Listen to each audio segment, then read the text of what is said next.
Brasil Cidadão. Sempre trazendo notícias da atualidade, do Brasil e do mundo. Olá, bom dia. Eu sou Joel Scali e começa agora o Brasil Cidadão, um programa do Observatório do Terceiro Setor com a co-apresentação de Frank Valverde. Na pauta do programa de hoje, o ECA e os direitos das crianças e adolescentes. Há 3 décadas, o Brasil criou uma das suas políticas mais inovadoras, o Instituto da Criança e Adolescente, o ECA. Apesar dos avanços conquistados, crianças e adolescentes por todo o país ainda enfrentam violações de seus direitos que se agravam com a pandemia. Para falar sobre o ECA, convidamos Bruna Gizzi, professora do Departamento de Sociologia da Universidade de São Paulo e pesquisadora associada no Núcleo de Estudos da Violência. Cristina Werner, psicóloga, terapeuta de casal e família, educadora sexual, professora na especialização do Direito Especial da Criança e do Adolescente na Universidade Estadual do Rio de Janeiro. Você vai conferir as notícias do mundo com a repórter Leda Letra, da Rádio ONU, direto de Lisboa. Os destaques do site do Observatório do Terceiro Setor com o jornalista Frank Valverde. Bom dia, Frank. Bom dia, Joel. Bom dia, Bruna. Bom dia, Cristina. E bom dia a você que está em sintonia aqui no Brasil Cidadão. Antes de conversarmos e apresentarmos as nossas convidadas, Franklin, esse fim de semana, como é que você está assistindo, Franklin, a participação dos militares no país? Há um ensaio de golpe? O que está acontecendo com as Forças Armadas? Olha só, nossa geração, nossa geração sofreu tanto com a ditadura militar, né? Que a gente foi para as ruas para combater a ditadura militar, e a gente vê que passado 30 e tantos anos aí, esse pessoal não aprendeu absolutamente nada, né, do que é viver numa sociedade em democracia. O Omar Aziz, né, o senador que está comandando a CPI da Covid, né, fez algumas críticas a alguns militares, e os militares entenderam que era general a toda a tropa, a todas as forças, fez uma nota extremamente antipática e colocando em risco. Os militares são uma função de Estado, e eles estão, de uma certa forma, assumindo um partido, né? Falam tanto da escola sem partido, aí precisa começar a fazer a campanha também, né? Que a escola tem partido, né? Tem partido da democracia. Agora, quem não tem que ter partido mesmo são os militares. Lá é que não tem que ter partido, não. E, no entanto, o que a gente está vendo é o pessoal querendo, né, assumir tranquilamente um partido, que é o partido do presidente da República, né? Quer sem partido, mas o partido é ele, né?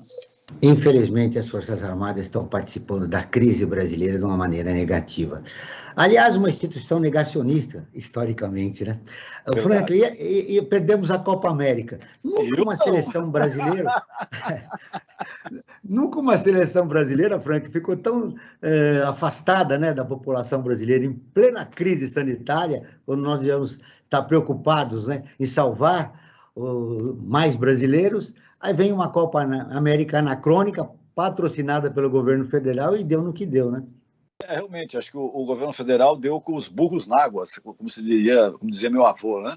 Deu com os burros na água porque ele jogou todas as fichas tentando se promover em cima da seleção, e a seleção perdeu. E perdeu para quem? Perdeu para a Argentina. Nossos, né? Amigos. A ironia, né? Nosso principal adversário na América do Sul é que levou a Copa dentro do Brasil, mas um maracanaço, né? Nós tivemos um maracanaço com o Uruguai em 50, agora, né, o maracanaço contra a Argentina em 2021. Mas olha, Joel, eu acho merecido, né? Eu acho merecido. A seleção brasileira, as pessoas falam, pô, você não torceu para a seleção? Não, eu não torci para a seleção brasileira. Você não é patriota? Olha, eu sou patriota sim, mas a minha concepção de pátria não passa por essa camisa amarela. Né? Só para dizer o mínimo, passa por ver com tristeza 500 mil de brasileiros mortos pela incúria de um governo federal que não fez a sua lição de casa, Joel. Vivemos uma violência de Estado exacerbada no país, produzida por esse governo. Vamos apresentar nossas convidadas agora, a Bruna Gizzi. Olá, Bruna, seja muito bem-vinda ao nosso programa. Obrigada, Joel. Bom dia, Franklin, bom dia, Cristina. Uma satisfação estar aqui de novo com vocês. Seja muito bem-vinda, Cristina, ao nosso programa. Prazer em conhecer você. Falando aí do Rio de Janeiro, né? É verdade. Prazer grande em falar com vocês, doutora Bruna, professora Bruna, Franklin, Joel. Muito obrigada por estar nesse momento de diálogo. É tão bom, né? Como é bom a gente conversar. É verdade. No início de junho, adolescentes entre 13 e 19 anos denunciaram abusos sexuais numa unidade do Departamento Geral de Ações Socioeducativas no Rio de Janeiro. De acordo com as denúncias, 2 jovens chegaram a engravidar dos agentes da unidade. 5 deles e o diretor da unidade foram afastados, enquanto o diretor-geral e o corregedor foram exonerados. Bruna, como espaços de cuidado se tornaram propagadores de violência? Aqui em São Paulo já aconteceu isso também. Bom, Joel, na verdade, né, a situação dos centros, das unidades de internação, já é uma situação grave há muito tempo. Na verdade, acho que nunca deixou de ter uma situação de violência nos centros nesses centros de internação que executam a medida socioeducativa de internação. Então, a gente tem um histórico, né, desde as antigas FEBEMs, antes disso você tinha o SAM, que era o Serviço de Atendimento ao Menor, e as denúncias de violências, maus tratos, elas são constantes ao longo de toda a história dessas instituições, né? Então, na verdade, até antes da aprovação do Estatuto da Criança e do Adolescente, as instituições de internamento, elas acolhiam, inclusive, as crianças e adolescentes vítimas de maus tratos ou abandonados, órfãos, e também as crianças e adolescentes que tinham eventualmente cometido algum ato infracional.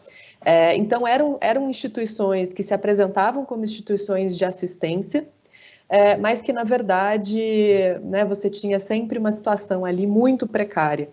E eu, na verdade, associo, e hoje, né, mesmo com a aprovação do Estatuto da Criança e do Adolescente, que impediu a privação de liberdade de crianças e adolescentes vítimas de violação de direitos, mas permanece, né, com a medida de internação para os adolescentes que cometeram atos infracionais, a gente continua tendo uma situação muito grave. Então, se a gente olha os dados, por exemplo, de superlotação, a gente continua tendo, se a gente olha para o Brasil como um todo, a gente ainda tem uma taxa de ocupação maior do que 100% na média dos estados, e tem alguns estados que chegam a ter 200% de ocupação das unidades. Então, esse, por exemplo, é um fator que favorece a violência nesses centros. Mas a gente tem uma dinâmica, e a sociologia traz uma série de estudos que tentam mostrar um pouco como que a dinâmica deste tipo de instituição, né, dessas instituições que o Irving Goffman chamaria de instituições totais, elas têm elas promovem uma dinâmica que é muito centrada ali no processo de garantir a ordem interna, de garantir a segurança, e tudo isso é um ambiente que dificulta muito a realização do que a gente chama de um processo socioeducativo, ou mesmo a garantia dos direitos mais básicos, né? Você tem um modo de tratamento que impede um tipo de socialização que seria produtiva mesmo, né, para os adolescentes. Então, tem uma série de fatores que favorecem a violência, isso sem contar, é claro, né, agora só para fechar, não falar muito, mas todo o contexto em que essas medidas são executadas. Então, quer dizer, tem ali uma semelhança com o espaço prisional. Tem toda uma discussão sobre os agentes socioeducativos, que inclusive têm reivindicações de se tornarem polícias, de terem possibilidade de portar armas. Então tem uma compreensão da medida socioeducativa, na verdade, muito próxima do que seria a lógica prisional, né? Isso também favorece um tipo de controle ali da ordem que produz violência, né? Deixa eu perguntar agora para a Cristina, como espaços de cuidado se tornaram propagadores da violência aí no Rio de Janeiro, com esse caso horrível, Cristina? Um entre tantos, né, de violação dos direitos. Mas me chama muito a atenção, Joel, a questão do gênero, né? Nós sabemos que quando a gente faz os cruzamentos da interseccionalidade, como bem trouxe, né, a Kimberly Crenshaw, a gente percebe que o quanto o gênero feminino é, via de regra, o maior assediado, né, aquele que sofre mais violações de direitos. E quando a gente pensa na idade que essas meninas estão, eu me lembrei aqui de uma jurista feminina, Mary Joy Frank, que ela diz que o corpo feminino é sempre aquele corpo disponível para ser assediado moralmente, disponível para ser assediado sexualmente e disponível para a maternidade. E todas as vezes que esse corpo resiste a isso, ele é vilipendiado, ele é agredido, né? Então, assim, meninas que estariam obrigadas, que teoricamente estariam sob a proteção do Estado, isentos de qualquer tipo de assédio, não. São justamente elas que são assediadas. E mais, engravidam, né? Então, assim, você tem quase uma camada sobreposta de crimes com essas meninas, né? Mesmo que esses homens foram afastados, vão sofrer processo, etc., e a gravidez dessas meninas, né? Nós vimos recentemente um caso no Espírito Santo que nem uma adolescente, uma menina de 10 anos, sofria reiteradamente ofensa sexual, eu não digo abuso, eu acho esse nome completamente equivocado, abuso sexual, falaremos dele daqui a um pouco, eu acho, né? Sofrendo ofensa sexual reiterada pelo avô, não consegue, né, proceder um aborto que é previsto por lei, né? O aborto, quando vem de uma situação de estupro, tem que se trasladar para outro estado, para ir para Pernambuco, mesmo assim entrando pela porta dos fundos de um hospital. Tudo isso são espoliações do direito dessa menina, né? O direito de ir e vir, de fazer o que está previsto na lei. Esse médico depois foi execrado, foi atacado nas redes, enfim. Então, assim, que país é esse, né, que não consegue proteger as suas crianças e adolescentes, né? Que realmente não consegue proteger suas crianças e seus adolescentes. O que você atribui a esse retrocesso que a gente acontece no país e que, claro, exemplificado pelo que aconteceu com essa criança no Espírito Santo e aí no Rio de Janeiro, que vem acontecendo com frequência aqui em São Paulo também? Eu fico muito triste que eu tenho um pé no Espírito Santo e um no Rio. Eu sou capixaba, sou de Vitória, sou da época que a Araceli Cabelo Crespo morreu, por famílias abastadas da cidade, de uma forma muito virulenta, né? E moro no Rio de Janeiro. E foi morta por jovens da elite, né, Sim, do Espírito Santo, né? E que saíram impunes, né? Tiveram julgamento, na segunda instância mesmo assim se safaram, enfim. E até hoje, o dia 18 de maio, que é o Dia Nacional de Combate à Violência Sexual, faz referência à data de nascimento. Cristina, para a gente esclarecer para os nossos ouvintes, a Araceli foi morta na década de 70, se não me engano, do século passado, uma menina de entre 9 e 10 anos, né, foi morta e violentada, né? Acho que foi em 72, se não me falha a memória. O Gabriel pode checar aí nos registros aí da internet. Mas foi nessa fase, né? Agora, nós não podemos negar que estamos vivendo um retrocesso, não só no Brasil, né? Mas em outros países também, o próprio Estados Unidos, né? A Rússia, a Hungria. Eu estive no Congresso Internacional de Sexualidade Humana no México e se elencaram 5 presidentes e 5 países que estavam vivendo desta forma, né? Esse retrocesso. Quer dizer, é uma maneira muito mais voltada num fundamentalismo, numa religiosidade que nada tem a ver com o espiritual, porque se a gente pegar a mensagem de alguns nomes que são usados para pregar, não é isso, né? Absolutamente não é isso, muito pelo contrário, é amor, é acolhimento da diversidade, inclusive, né? Então, eu acho que nós estamos vivendo, sim, um momento de retrocesso nas políticas públicas, na visão da mulher, uma visão... Olha, nós não podemos jamais esquecer que o Brasil é o campeão mundial de crimes transfóbicos, né? E acho que 5º lugar de crimes homofóbicos. A quantidade de feminicídio no país é muito grande, quer dizer, basta você fugir, né, de um escopo, de um ideal que seria o homem branco, não é? Classe média, média alta, né, com escolaridade, quando você começa numa curva de Gauss e para os extremos, mulher, negra, homoafetiva, população trans, você começa a ver como essas pessoas estão sendo extremamente achacadas por essa visão mais tradicional, que a gente já tinha a visão do patriarcalismo, agora estamos numa visão muito retrógrada, não é? Onde o diferente não tem espaço. Eu quero virar informação.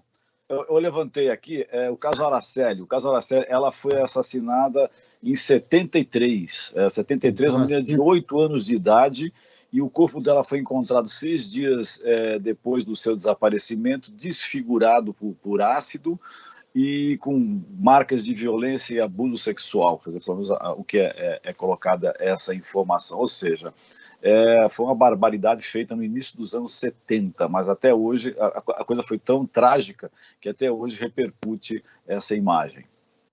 A impunidade tem um fator histórico no nosso país, né?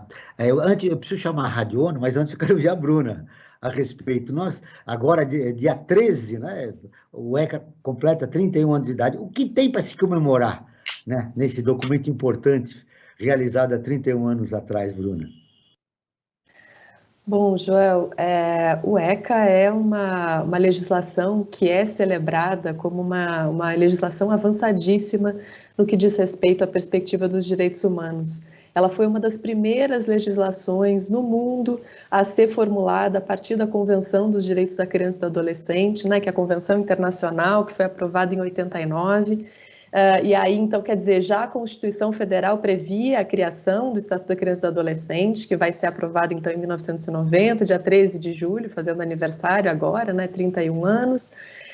E é uma legislação que vai, pela primeira vez no Brasil, afirmar que crianças e adolescentes são sujeitos de direito. E isso faz toda a diferença, né? Então, quando você tinha, não era só a denominação dos menores, que eram, na verdade, as crianças e adolescentes pobres, mas você tinha um tipo de tratamento muito tutelar e que, na verdade, favorecia a violação de direitos.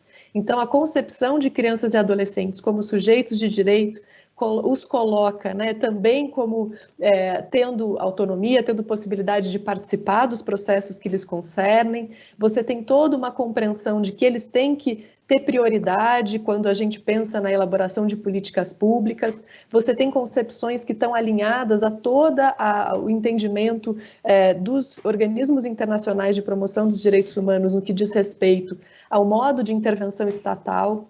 Então, você tem, por exemplo, isso que eu mencionei, a redução da privação de liberdade, tentar pensar que a privação de liberdade só deve ser usada como último recurso, pelo menor tempo possível, tentar não judicializar os casos, isso sem falar, é claro, em todo o rol de direitos que o ECA trabalha. Na verdade, é uma legislação extremamente complexa e ampla, que realmente tem uma ruptura, né, uma mudança de paradigma que a gente fala na concepção aí das crianças e dos adolescentes. Então, a legislação ela é muito, muito avançada. Pelo menos avançamos na legislação. Agora precisamos sensibilizar a sociedade brasileira a respeito da importância do ECA. Agora vamos ouvir a Rádio ONU, parceira de conteúdo do Observatório do Terceiro Setor, com a matéria.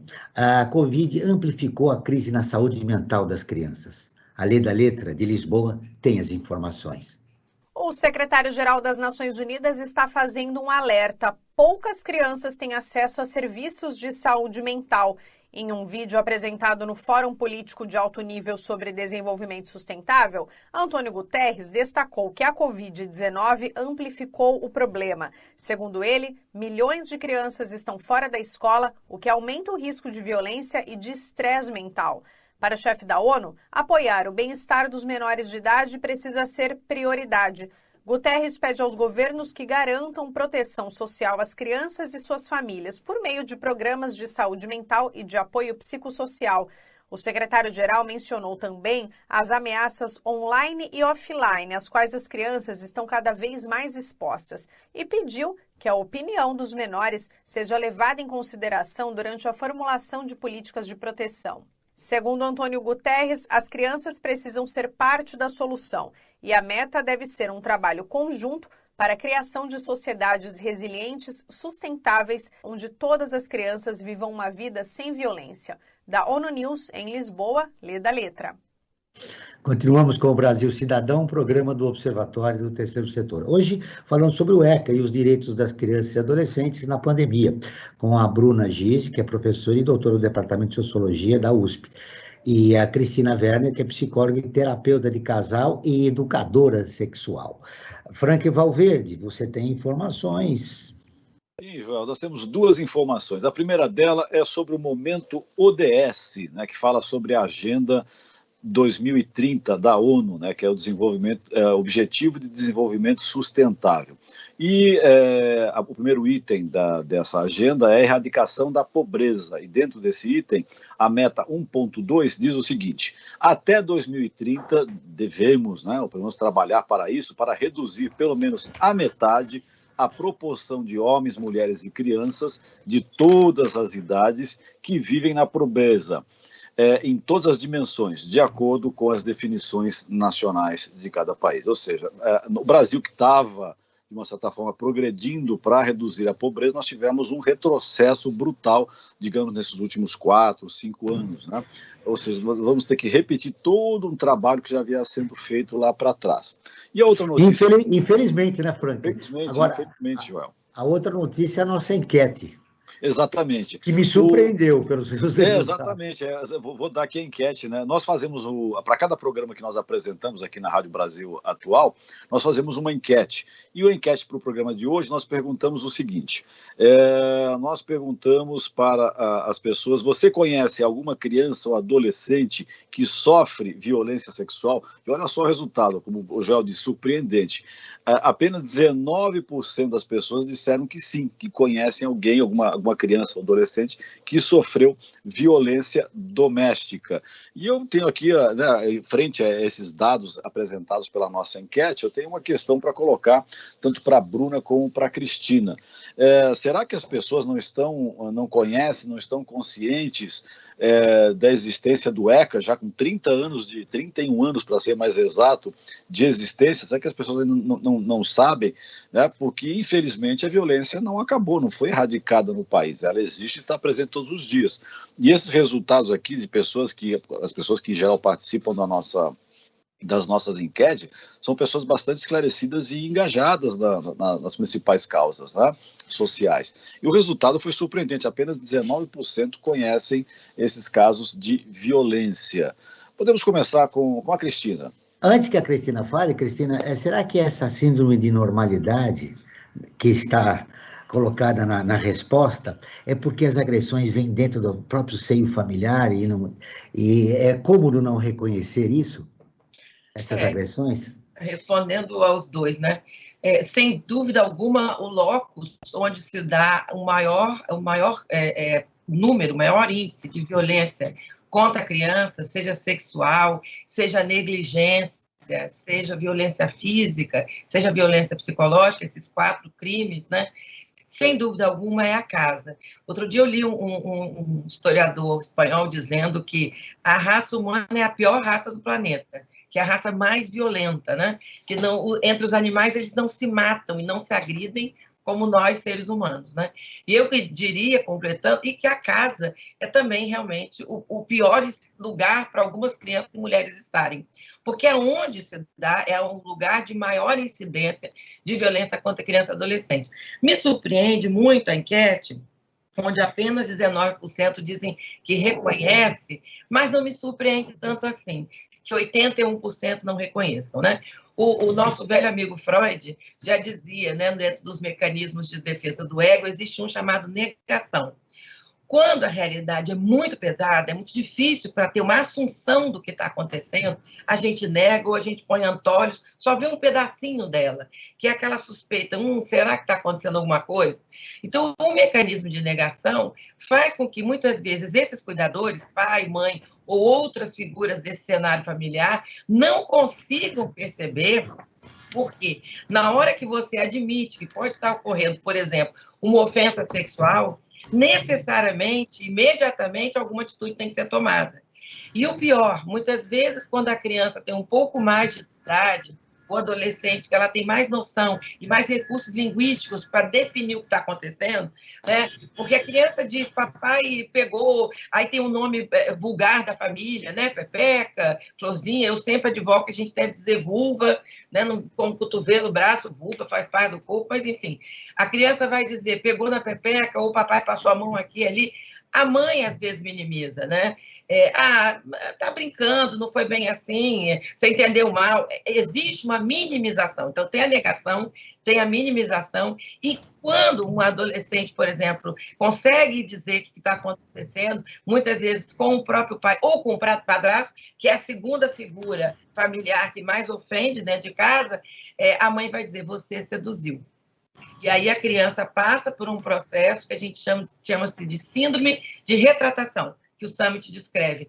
Ela passa a se retratar e dizer, não foi bem assim, porque senão ela vai ser expulsa de casa.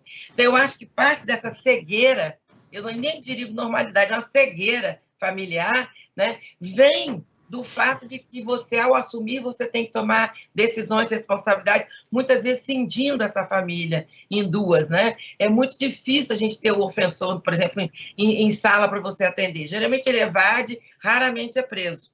Mas tem mais um detalhe que eu queria complementar, se for possível. Claro. Se você complementar rapidamente para a gente ouvir a Bruna. Eu quero só dizer, complementando a notícia que veio de Lisboa, aí da ONU, né? Que é a questão das crianças fora de casa. E esse foi uma grande perda para as crianças.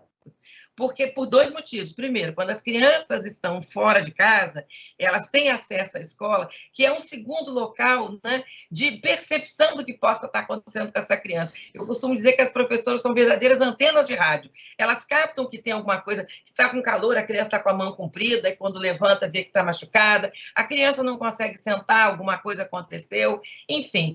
E mais, ela não indo para a escola, ela fica onde? Dentro de casa, onde as coisas acontecem. Então, é uma pena as crianças não estarem podendo frequentar a escola ainda.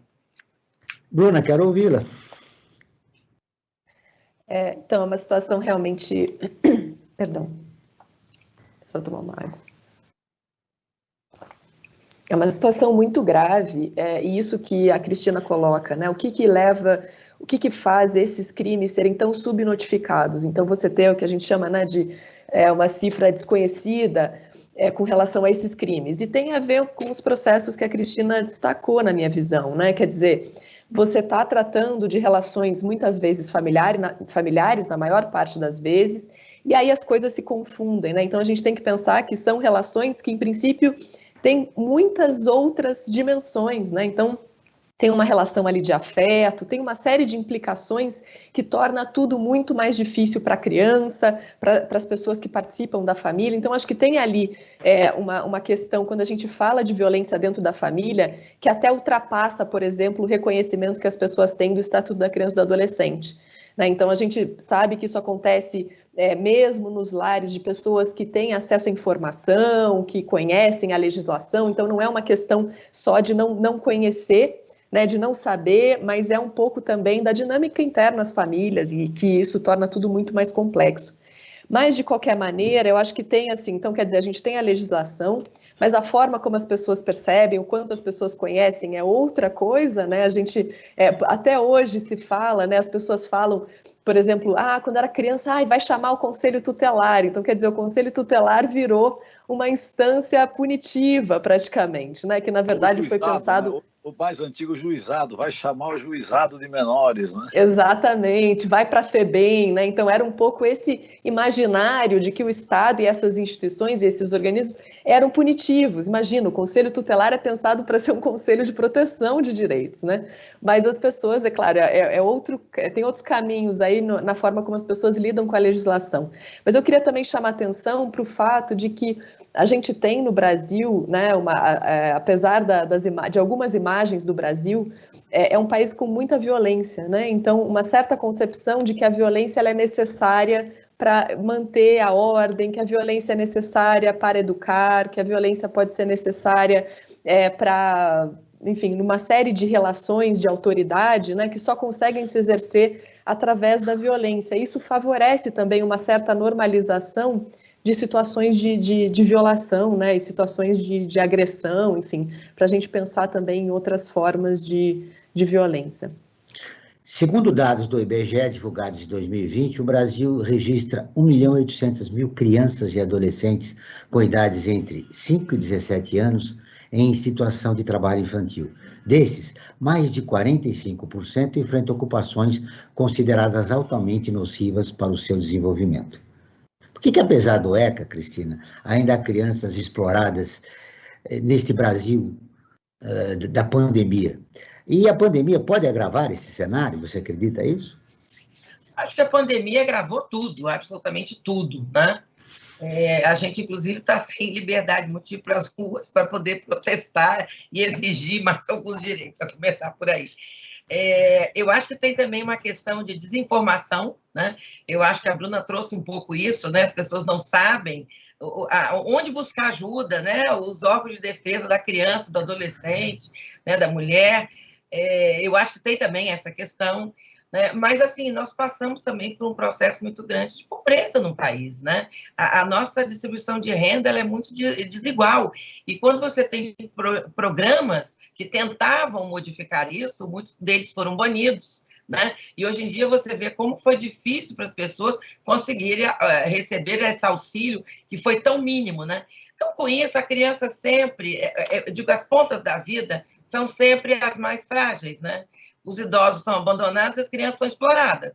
E a gente vê essas crianças, né, no sinal. Eu trabalhei uma época na Vara da Infância e Juventude, aqui da capital, e eu me recordo que a juíza sempre dizia, não deem, né, esmola, não deem nada no sinal, porque você perpetua essas crianças. Mas não é só não dar, é também trazer para um acolhimento. Então, eu acho também que o trabalho dos educadores sociais nas ruas é muito bom, porque tem uma abordagem de entendimento, né, que esse espaço é o espaço da casa dessas crianças. Mas a gente não pode glamorizar a rua como se fez durante muito tempo. Então, essas crianças não podem estar de maneira nenhuma trabalhando, isso é totalmente contra o que propõe o ECA, mas a gente tem até situações análogas à escravidão em algumas fazendas no interior do Brasil. Quer dizer, eu acho também que a nossa fiscalização, em termos de cumprimento do que está previsto no ECA, é muito falha, né? Então, acho que é uma conscientização geral, não só da sociedade, como também das pessoas que legislam, fazer com que essas leis que já existem, tão boas como o ECA, possam, de fato, serem cumpridas. Eu acho que ainda tem muito caminho para a gente trabalhar. Bruna, como mudar esse cenário do trabalho infantil no país? Bom, já acho que é um pouco do que a Cristina disse, né? Acho que tem uma questão da legislação, que é o fato de que precisa se reconhecer que o trabalho infantil é grave, né? Então tem um pouco dessa ideia de como ver o trabalho infantil, e aí é óbvio que a gente está pensando usualmente em trabalhos precários, então aí a gente tem um contexto mais estrutural, mais amplo do que vem acontecendo, né? Não só no Brasil, mas também no Brasil, que é um processo de precarização do trabalho, né? Então você tem um ataque às conquistas que foram conseguidas ao longo dos anos no que diz respeito aos direitos trabalhistas, você tem um processo de aumento da pobreza, você tem um processo muito grande aí que tudo favorece o aumento do trabalho infantil. Então, quer dizer, para todos aumentou o trabalho precário, e aí você começa a ter, então, muitas vezes situações de tanta enfim, de vulnerabilidade mesmo, que favorece com que as crianças acabem também trabalhando, né, e usualmente em condições que são muito, muito prejudiciais, né. Então, quer dizer, acho que tem uma questão mais ampla, a gente pode pensar em legislação, em como aplicar a lei, que é algo importante, a ideia da conscientização, de reconhecer e denunciar, mas tem algo mais amplo, né? As políticas sociais, a forma como se conduz a economia é muito decisivo para diminuir esse cenário. Deixa eu fazer um convite aos nossos ouvintes e às nossas duas convidadas para seguir o Observatório do Terceiro Setor nas redes sociais e acompanhar informações do Brasil e do mundo sobre direitos humanos, causas e projetos sociais. No Instagram é @Observatório 3 Setor e no Facebook é facebook.com/Observatório 3 Setor. Nossos programas de rádio também estão disponíveis no canal do YouTube. Lá também você encontra entrevistas e quadros, como Você Sabia? E Você Conhece, que mostram aspectos ignorados da história e refletem sobre a sociedade brasileira. No canal também você pode assistir às lives realizadas pelo Observatório todas as quintas-feiras às 17 horas. Basta buscar Observatório 3 em numeral Setor. Observatório 3, numeral Setor.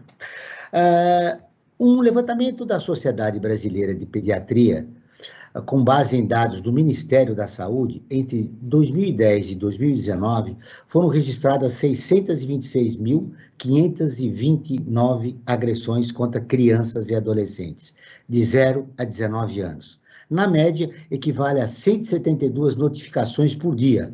Mais de 100 mil morreram em decorrência das agressões. Bruna, como quebrar esse ciclo de violência? Você já destacou a violência do Estado, né? Mas como quebrar esse ciclo de violência e de abuso na rede familiar? Bom, Joel, acho que é uma questão muito, muito complexa, né? E eu acho que passa um pouco por algo que eu mencionei antes, que é a forma como se compreende, por exemplo, o exercício da autoridade, né? Então, acho que a forma como a gente entende a violência como um recurso, né? Se a gente passa a entender a violência como um recurso nas relações, isso favorece a ampliação de violência contra a criança, e a gente tem um cenário em que a criança ela está numa situação de fragilidade maior, né? Então ela de alguma maneira ela está muito mais vulnerável a situações de violência. A gente estava comentando antes com relação à violência dentro das famílias, né? Então, um pouco também a gente tem toda uma discussão de gênero, né, Cristina? Você com certeza sabe falar melhor do que eu sobre isso, mas do quanto você tem uma certa concepção de masculinidade, né, um certo modo de exercer a paternidade, de exercer o lugar do pai na família, que muitas vezes passa pelo uso da violência, né, como um modo de afirmação da masculinidade. Então, nós temos muitos fatores. Aqui a gente, eu sempre gosto de lembrar que a gente tem um cenário muito grave no estado de São Paulo, na cidade de São Paulo, por exemplo, com relação à violência policial, né, a letalidade policial contra adolescentes, é algo muito grave. Então, se a gente pega, teve agora, tem o Comitê de Prevenção do Homicídio contra Adolescentes da Alesp, eles fizeram um levantamento que em 2019, foi 2019, a porcentagem de vítimas de violência policial perfazem quase 60% de todas as crianças e adolescentes que foram assassinados, né? Então, quer dizer, a gente tem uma situação muito grave do modo como se entende o policiamento, né? Então, a forma como o Estado também entende esse uso da força. Então, quer dizer, são muitos fatores. A gente está tratando, quando a gente fala de agressão, quando a gente fala mesmo de homicídio, a gente está falando de situações muito diversas. Então, também é difícil pensar uma causa única e uma solução única, mas eu entendo que, de maneira geral, tem um pouco essa questão do modo como se entende a violência nas relações. Como quebrar o ciclo de violência e do abuso na rede familiar, Cristina? E a Bruna destacou também a violência de Estado, que estimula isso, né? Essa omissão, né, que existe no país. A Bruna foi muito feliz na análise dela, trouxe dados muito interessantes que eu concordo. Eu acho que a gente, se olhar essa violência do Estado numa visão macro, agora na visão micro, na capilaridade, chegaremos nos lares de cada um de nós. Os nossos lares, eles estão permeados pela visão do patriarcalismo que reinou de muitos séculos até hoje, infelizmente, né? E essa base, esse chão, né, gera o que até na área da Bruna se chama, né, a normatização ou normalização da cultura, né? Se passa a acreditar que o modo como a gente vive, né, que foi muito influenciado, inclusive, pela religião, inclusive pela história de Adão e Eva, né? Que Deus criou primeiro o homem, depois a mulher. Isso deu pano para a manga para o pessoal achar que o homem é mais importante do que a mulher, né? E com isso, essa é quase que uma autorização cultural e histórica para o homem ser o dono não só dos corpos femininos, como dos corpos de todos da família. Inclusive, a palavra família vem da palavra famulus, que em latim significa conjunto de servos e escravos de um dono, de um patriarca, de um mandão, do manda-chuva, né? Então, o homem é aquele que manda em todo mundo da família. Tanto que, antigamente, a gente tinha o pátrio poder. Hoje falamos em poder familiar. Você vê que a nomenclatura, ela é muito importante, né? Na sociologia, na antropologia, especialmente, se diz que quando você quer mudar uma forma de operar na realidade, você precisa primeiro mudar a forma como você fala da realidade. Então, é muito importante essas mudanças, né, de pátrio poder para poder familiar, sim, porque homens e mulheres podem cuidar das suas das suas crias, dos seus rebentos, de forma igual. Só que os homens se sentem mais empoderados, e aí vou tangenciar o que Bruna disse, né? A questão da masculinidade tóxica. Os homens cresceram achando que só tem um jeito de ser homem, né? Só que a gente tem o que a gente chama de masculinidades alternativas, né? Que é uma maneira mais sensível, mais emocional, mais cuidadora. Quando você pega, por exemplo, o estudo do IBGE, agora recente, sobre divisão de trabalho doméstico, a mulher gasta, em média, 24 horas do seu dia, do seu tempo livre, cuidando de coisas da casa, o homem só 12. Então, quando você... A gente está numa espoliação de tempo. Se fala hoje disso, da síndrome da falta de tempo da mulher, né?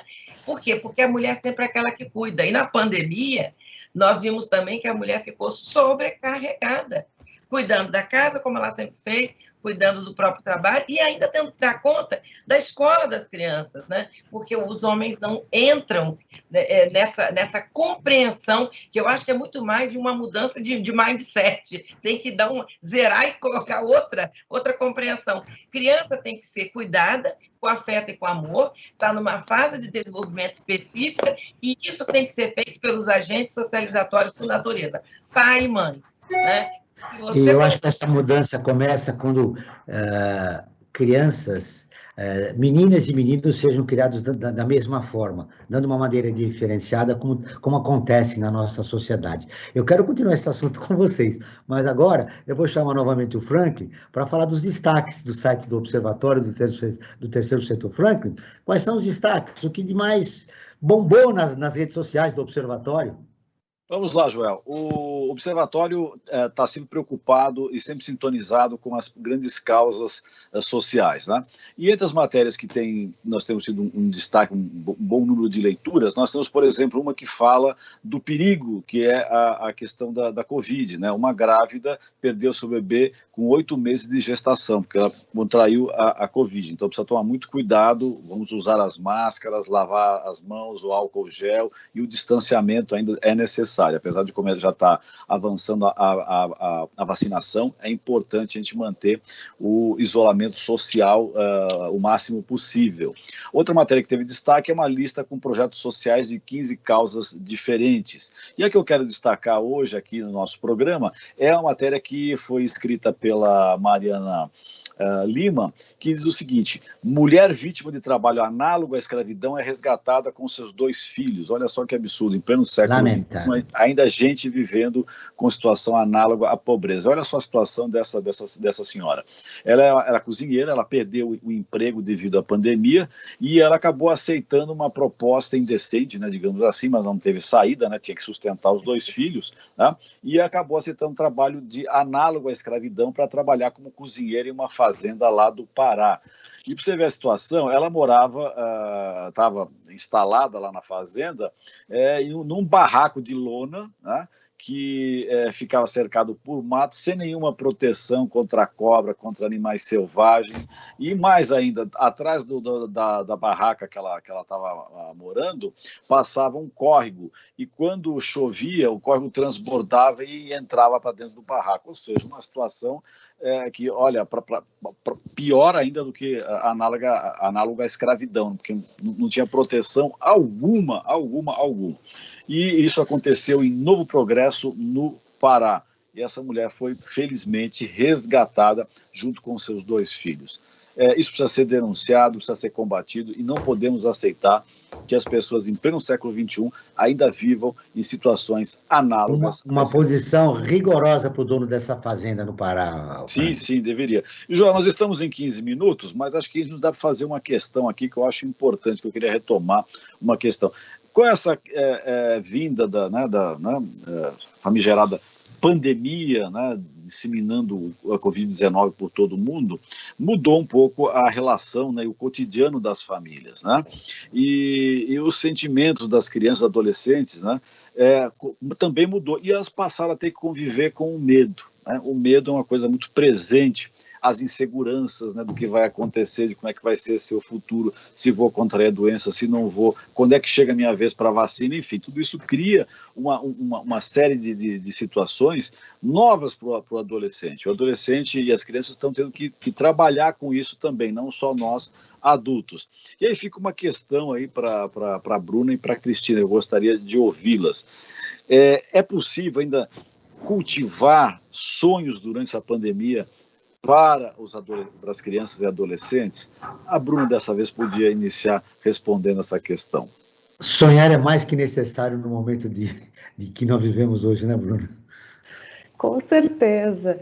Na verdade, é uma situação, né? Eu sempre fico muito, assim, pensando nas crianças e nos adolescentes enfrentando essa situação. Porque se é tão difícil para nós, para as crianças e para os adolescentes é muito mais difícil, né? Então, quer dizer, não só porque tem toda uma dimensão da vida que eles não estão podendo usufruir, eles estão no momento de desenvolvimento. Então, o contato com as crianças, com as outras crianças, né? O contato com pessoas fora de casa, a possibilidade de brincar. E eu acho que muitos pais, né, não só, enfim, todos nós, né, passamos por um processo de muito medo, né, como destacou o Franklin, e eu entendo, né, eu não posso falar como psicóloga, acho que a Cristina também aqui de novo é mais qualificada para falar, mas eu entendo que olhar, né, a sensação e a percepção de que os pais estão com medo é algo muito aterrorizante para a criança, né? Porque o pai e a mãe são aqueles que, de alguma maneira, nos confortam diante do perigo. Então, olhar para todos os adultos e ver que não há nenhuma certeza, não há nenhuma segurança, é algo muito aterrorizante. Mas sim, eu acho que a gente tem que, justamente, eu entendo, né, colocar esse sentimento de que as coisas caminham e se modificam e que as coisas vão ser diferentes, né? Porque realmente eu tenho visto relatos assim de colegas, né, de ter os seus filhos um pouco agora não querendo sair de casa, né? Então ter um pouco esse receio de uma amplificação do medo que pode ser muito danoso para o desenvolvimento das crianças. Então, eu entendo que sim, que tem que ter um pouco esse espírito, né? A gente tem que ter esse espírito com as crianças e com os adolescentes, dizendo, as coisas passam, né? As coisas se modificam, as coisas vão ficar melhor, a gente está, né? Enfim, um pouco dessa esperança que é necessária para que eles consigam aí enfrentar essa... Nós temos que sonhar e viver com esperança, mas eu quero complementar uma informação que você começou a dar, Bruna. Mais de 3 mil crianças e adolescentes foram mortas de forma violenta no estado de São Paulo em 2015 e 2020. No total, 1.912 delas foram vítimas de homicídio, latrocínio, que é o roubo seguido de morte, ou lesão corporal com morte na sequência. Outras 1.250 morreram em consequência da intervenção da polícia. Cristina, quero te ouvir a respeito da questão do Franklin. Bom, achei que Bruna foi muito feliz nas colocações, né, quando ela trouxe como é difícil, né, você estando numa ambiência conjunta, né, seja mais individualizada, seja mais coletiva. A gente sabe que as famílias de classe popular, elas conseguem ter essa ambiência amplificada pelo coletivo, o que é muito bom para as crianças. As famílias de classe média ficam mais ensimesmadas nos seus próprios quartos, né, quando os têm, nem todos têm. Mas algumas coisas eu acho que é importante a gente pontuar. Primeiro, em questão das crianças, a Bruna falou do brincar. O brincar é muito importante para a criança, porque é onde ela começa a aprender a treinar os papéis sociais, né? Brincar de casinha, brincar de pai, de mãe, brincar de produzir, de fazer coisas em casa. Então, esse espaço foi cerceado. Então, esse aprendizado também é limitado. Para os adolescentes, que eu acho que foi o que Franklin falou especialmente, o momento da adolescência é o momento que as fronteiras familiares elas se abrem um pouquinho, não podem se esgarçar, porque senão entra todo tipo de influência, mas ela tem que ser par e passo, essa abertura, né, para que o adolescente possa entrar e sair do sistema. Só que ele não está podendo fazer isso, dessas experimentações sociais, afetivas e sexuais, né, dentro do limite do que a idade poderia proporcionar para cada um, porque essas fronteiras estão cerradas, né? E aí há uma coisa um pouco complicada, que é o aprendizado da solidão, né? O aprendizado da acomodação. Então, agora, alguns que já talvez pudessem sair em algumas situações já nem querem mais. Então, é realmente recomeçar do zero, né? Outra coisa que eu acho que foi muito complicada também, especialmente para as crianças, é a perda da ideia do pai-herói. né, da mãe heroína, que resolve em todas as paradas, né? Tem uma tirinha do Calvin, né? Quando eu acho que cai uma árvore, um gato fica doente, ele fala, vou correr, vou chamar a minha mãe, as mães resolvem tudo, né? Então, é maravilhoso essa ideia que se tem que a mãe é aquela, né, que Mulher Maravilha que dá jeito. Não, a mãe não deu jeito, o pai não deu jeito. Então, também essa desidealização da figura paterna e materna foi também uma tristeza, porque eles não conseguem acabar com o vírus, né? Você está colocando uma questão muito interessante que eu gostaria de explorar. Como se resolve isso, né? Esses dois personagens importantes na vida de cada um de nós, minha, de você e tal, foram desconstruídos ao longo do tempo. Como construir essa nova família, esse novo imaginário na cabeça da criança? Eu acho que é mudando duas palavrinhas. Eu sou filho de um professor de português e latim, eu adoro trabalhar com palavras, né? Por isso já falei, não fala abuso, fala ofensa. Eu gosto muito de imaginar assim, a gente trocar aquela ideia de que nós somos vítimas, e isso até tem uma psicóloga, Edith Evan Berger, acho que é o sobrenome dela, uma sobrevivente do Holocausto, que escreveu o primeiro livro aos 90, o segundo aos 92, então nós temos ainda a chance, né? Ela mostra que é possível. O que eu acho legal é que ela traz, assim, como para ela, como sobrevivente de Auschwitz, foi importante mudar a noção de que eu não sou vítima, mas eu sou sobrevivente. Então, eu acho que os pais podem tornar a ser idealizado como aqueles que são competentes em sobreviver na pandemia, né? Nós conseguimos, nós logramos êxito, nós chegamos até o final. Eu consegui trazer vocês aqui, né? Porque a gente tem que lembrar que, além do casal conjugal, que somos marido e mulher, somos também ou duas mulheres ou dois homens, né? Nós somos casal parental, e dentro dessa nossa missão de casal parental é manter a cenoura na frente do burro, né? Manter uma certa ilusão de que o mundo tem controle. É aquele beijo de boa noite que você dá na criança e diz, beijo, dorme com Deus, está tudo bem, mamãe e papai estão aqui. Ou só mamãe, ou só papai estão aqui. Né? Alguém está aqui para zelar por você. Porque é esse desapego, essa desproteção que faz com que a criança cresça no que a gente chama de apego inseguro. E quando a gente está num apego inseguro, a gente carrega esse modelo para o resto da vida e tem muita dificuldade de se ligar a outras pessoas, de fazer uma conexão mais afetiva, adequada para a nossa sobrevivência psíquica. Vamos esperançar, como dizia Paulo Freire. E compromete, né, o seu processo de amadurecimento e sua inclusão, a sua vida em sociedade. Franklin, estamos no final, infelizmente, no final do programa, estamos caminhando para o final. Eu queria seu destaque a respeito da nossa campanha Observatório em Movimento e mais outras informações importantes que você tem aí. Vamos lá, Joel.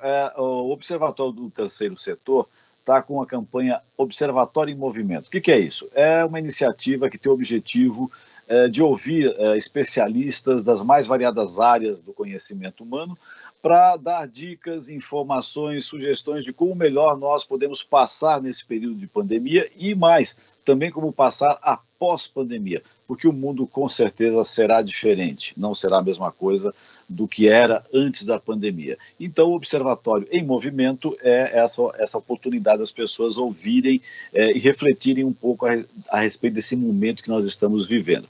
E eu também quero falar de uma outra campanha importante que o Observatório do Terceiro Setor está desenvolvendo, que é Apoie o Terceiro Setor, que é uma plataforma online de financiamento coletivo para organizações da sociedade civil que têm projetos em diversas áreas.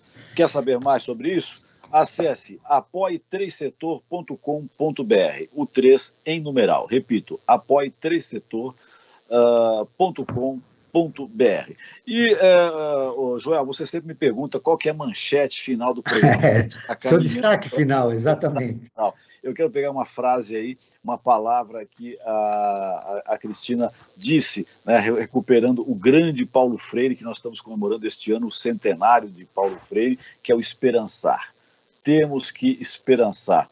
Tudo isso vai passar, seja no aspecto pandêmico, né, que não estava no script, isso não foi produzido por ninguém, né, aconteceu, está aí, temos que administrar isso, seja no aspecto político, que foi construído por metade dos eleitores brasileiros. E nós temos que esperançar para mudar essa situação que foi jogado o país por nós mesmos. Vamos esperançar dias melhores para esse nosso querido Brasil. Com certeza. Nós vivemos também de utopias, né, Franklin? E é fundamental que elas sejam construídas nesse momento, né, de reconstrução interna e do país também. Esperamos que isso aconteça.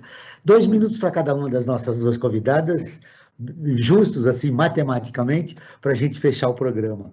O que mais importante vocês gostariam de deixar registrado? A experiência pessoal que cada um está vivendo cada um de vocês está vivendo na pandemia. Você falou a Cristina, da masculinidade tóxica, e eu e o Frank tivemos que ouvir quieto, porque ela é verdade. Que você sonha, que mudanças poderiam acontecer? Você tem 2 minutos para dar uma resposta de $1 milhão, tá bom? E você também, Bruna, para fechar nosso programa. Começo com você, Bruna. Pronto. Vai ser difícil, hein, Joel? Uma pergunta dessa ainda em 2 minutos para uma professora é praticamente missão impossível. Mas o que eu acho que o que daria para a gente dizer, né, no que diz respeito a... Tem toda a questão da importância dos direitos da criança e do adolescente, a gente nunca pode esquecer, o ECA precisa realmente ser lembrado, excelente programa justamente para isso. Mas um aprendizado, pensando um pouco no futuro... Eu acho que a pandemia nos lembrou do valor das relações, né? Das relações humanas, da interdependência, do fato de que nós somos todos vulneráveis e de que nós precisamos uns dos outros. Então, acho que isso foi colocado no primeiro plano. Então, se a gente puder levar isso como uma aprendizagem, né? Isso também vai favorecer o desenvolvimento das crianças e dos adolescentes, a garantia dos direitos deles. Então, eu diria isso para fechar. Acho que para fechar, Bruna, um sonho. Um sonho que essa violência contra crianças e adolescentes, principalmente contra os adolescentes aí, autores de ato infracional, se reduza, né? Que a gente tenha alguma outra alternativa de como lidar com eles. Cristina, suas considerações finais. Resume tudo isso em 1 minuto e meio, que a Bruna pegou meio minuto de você, felizmente. Mas na próxima entrevista a gente amplia esse tempo, tá eu bom? tenho 2 sugestões. A primeira, eu acho que a maneira que a gente tem como tentar mudar esse cenário nefasto que está, é justamente tentando trazer a ideia da educação para a sexualidade, não é educação sexual. Educação sexual dá a ideia de que a gente quer ensinar as crianças a transarem. Não. Educação para a sexualidade, para o gênero, cujo único objetivo é criar crianças e adolescentes de uma forma igualitária, com equidade de oportunidades. Ponto.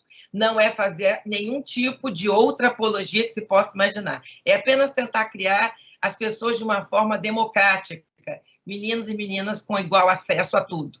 E a segunda sugestão vai para todos os nossos ouvintes, dizer o seguinte: nós estamos vivendo um momento muito difícil. Eu, como terapeuta, queria dar uma dica para vocês. Parem o momento que vocês estiverem mais tranquilos, fechem os olhos e tentem lembrar em que momento vocês já enfrentaram adversidades na vida. Todo mundo, se está vivo, com certeza já sofreu, né? E se está vivo é quando alguém me conta, por exemplo, que sofreu qualquer coisa, assalto. Eu digo: você está me contando? Eu levanto a minha cadeira, eu abraço quando podia e dizia: você está aqui agora, isso acabou, passou, você está vivo. Honrar estar vivo. Então, eu diria para vocês, fechem os olhos e pensem qual foi o outro momento que vocês viveram situações parecidas e, o mais importante, quais foram os recursos que vocês utilizaram, internos, pessoais ou recursos da rede, e lancem mão de novo desses mesmos recursos. Vai passar, a gente vai sobreviver e nós vamos tirar uma boa lição de vida de tudo que nós estamos vivendo, que a gente não vive à toa. Tenho certeza que a gente vai dar um significado ainda positivo a esse momento tão difícil. O Brasil Cidadão está terminando. Eu agradeço a presença de Bruna Gizzi, professora e doutora do Departamento de Sociologia da USP. Cristina Werner, psicóloga e terapeuta de casal e família e educadora sexual, além de dar aula na Universidade Estadual do Rio de Janeiro. Esse programa foi produzido pela equipe do Observatório do Terceiro Setor. Na próxima quinta-feira, às 9 horas, acompanhe nosso programa Observatório na Brasil Atual. Na pauta do programa, o cenário da educação no pós-pandemia. Não perca. E ficamos por aqui, sempre na luta por uma sociedade mais justa, solidária, sustentável e tolerante. Até o próximo programa. Ficamos por aqui com Brasil Cidadão, um programa do Observatório do Terceiro Setor, sempre trazendo notícias da atualidade, do Brasil e do mundo.